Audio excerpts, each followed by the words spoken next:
We good to go?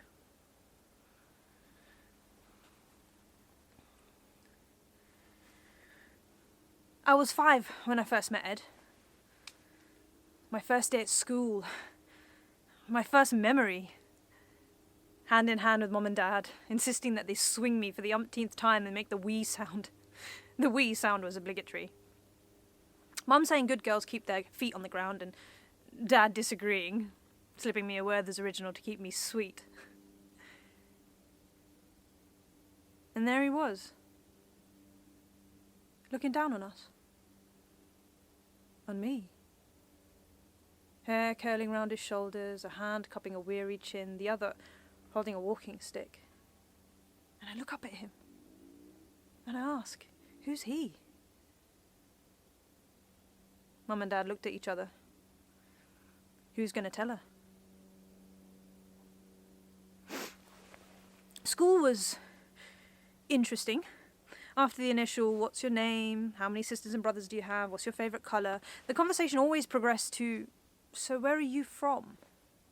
Of course I wanted to say here, but even then I knew the real answer lay elsewhere. So I went home and asked Mum and Dad. Next day I stride in. The Caribbean? The kid's face fell. You can't be from the Caribbean, you're not black. I didn't know what to say to this, so off I trotted back to the rents. Mum said I was black, that we were black on account of us not being white. Black is a political colour. What's political? Dad looks at Mum, one thing at a time. Mum rolls her eyes. You know, it's not only black people who are from the Caribbean, but Indians, like us. But Pooja from Blue Class is Indian from India. How can Indians not be from India? Mum said, do you remember how we talked about slavery? Yeah, dinner times were fun at my house. Well, when slavery ended, they created a new system to replace it called indentured labour. Instead of Africans, they were Asians. Needless to say, when I reported my findings at school the next day, the kids were somewhat unimpressed.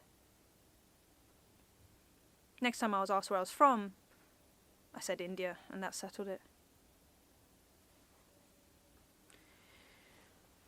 When I reached secondary school, the boys in my class, they would ask each other, do you prefer blondes or brunettes? And then they'd answer accordingly, and then they'd high-five each other on their preferences. I marvelled at their ability to exclude me without excluding me. Word got around that one of the girls in my class was selling dodgy contact lenses in the common room. Green, blue, hazel, all yours for a £5. I went hungry that lunchtime, abandoned my belly, and bought myself a new set of eyes. I opted for blue, believing I could buy myself out of my brownness. And even then I didn't realise she didn't have a single white girl as a customer. Contacts in, school's done, homeward bound through my new blue-tinted glasses. And I spotted Ed. And I wondered what colour eyes he had. Surely blue. Green at a push. Normally, I would always remember to take my contacts out before getting home, but this one time, I forgot. And Mum was home early from work. She looks at me, and then she looks away, and then she looks at me again.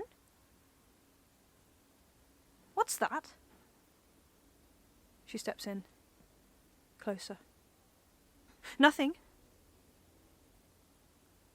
Your eyes.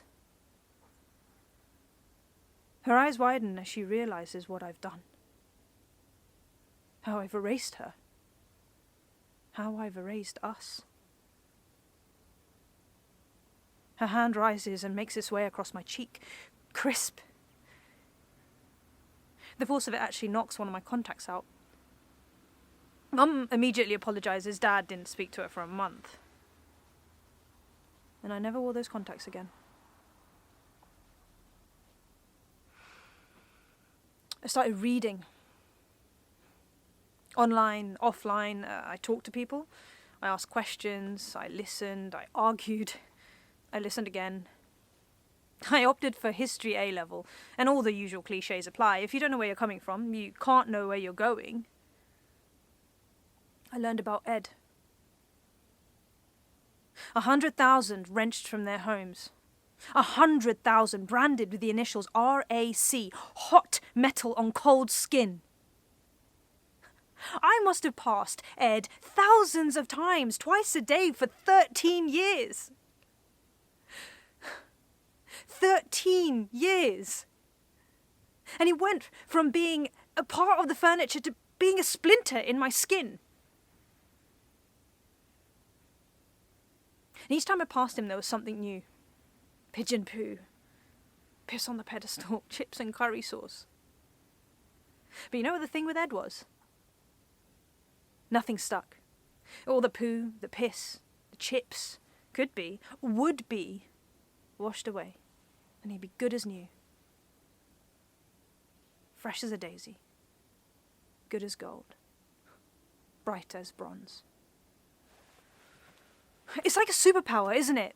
Some people can do anything, like anything, and it slips right off them. Nothing sticks. But it's basic physics. You know this. What goes up must come down, like an apple falling from a tree or a coin you toss to make a life decision. Or him. It. Ed. No one or nothing is exempt from gravity. You know, people say we did what we did because we're brutes and we do not understand history, but it is the exact opposite. We know too much. We understand everything. Never underestimate the power of newly acquired knowledge, a face mask and rope. And you might say, oh, but he was a man of his time. But he is not a man of ours.